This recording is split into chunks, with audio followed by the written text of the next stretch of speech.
মুসা আলাইহি ওয়াসালাম এর নদী পার হওয়ার ঘটনা সংক্ষিপ্ত ইসলামিক স্টোরি।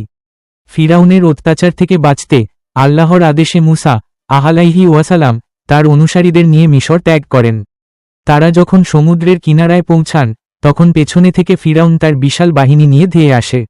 বনি ইসরায়েলের লোকেরা ভয়ে চিৎকার করে বলল, আমরা তো ধরা পড়ে গেলাম।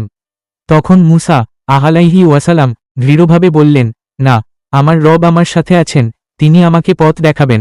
সূরা আশ-শুআরা ৬২। আল্লাহ তাআলা তখন মুসা আলাইহি ওয়াসালাম কে নির্দেশ দেন, তুমি তোমার লাঠি সমুদ্রের ওপর আঘাত করো। তিনি আঘাত করতেই আল্লাহর কুদরতে সমুদ্র দুই ভাগ হয়ে গেল, প্রতিটি ভাগ বড় পাহাড়ের মতো দাঁড়িয়ে রইল এবং মাঝখানে শুকনো পথ তৈরি হল। মুসা আলাইহি ওয়াসালাম ও তার অনুসারীরা নিরাপদে পার হয়ে যান। কিন্তু যখন ফিরাউন ও তার বাহিনী সেই পথে ঢুকে পড়ে আল্লাহ সমুদ্রকে আবার একত্র করে দেন, ফলে তারা সবাই ডুবে যায়। শিক্ষা: আল্লাহর উপর তাওয়াক্কুল করলে তিনি রক্ষা করেন। অন্যায়কারী যত শক্তিশালী হোক, আল্লাহর শাস্তি থেকে কেউ রক্ষা পায় না।